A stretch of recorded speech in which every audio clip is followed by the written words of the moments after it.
Hey, good morning. This is Jessie Burgart. I'm reading The Power of Now by Eckhart Tolle, and it is day 38. You are here to enable the divine purpose of the universe to unfold. That is how important you are.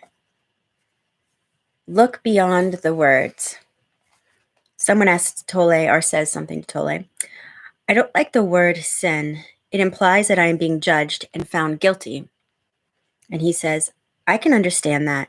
Over the centuries, many erroneous views and interpretations have accumulated around words such as sin, due to ignorance, misunderstanding, or a desire to control, but they contain an essential core of truth. If you are unable to look beyond such interpretations and so cannot recognize the reality to which the word points, then don't use it. Don't get stuck on the level of words. A word is no more than a means to an end. It's an abstraction.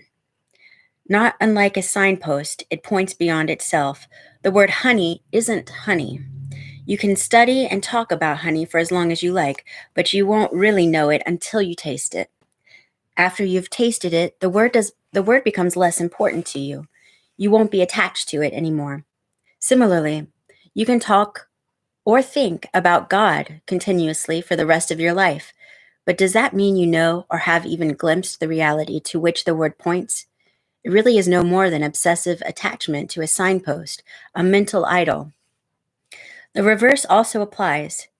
If, for whatever reason, you disliked the word honey, that might prevent you from ever tasting it. If you had a strong aversion to the word God, which is a negative form of attachment, you may be denying not just the word, but also the reality to which it points.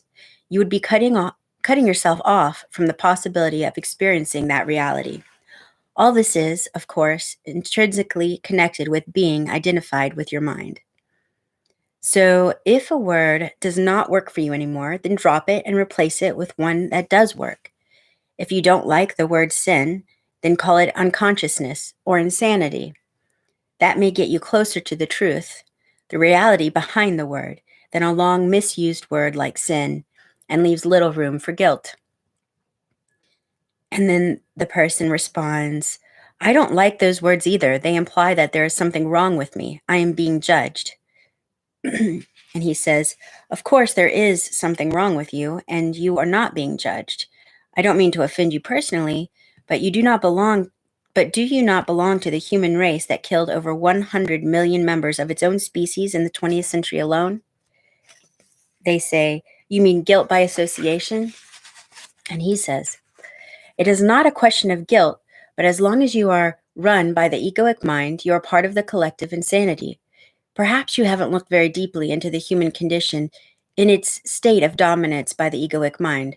Open your eyes and see the fear, the despair, the greed, and the violence that are all pervasive.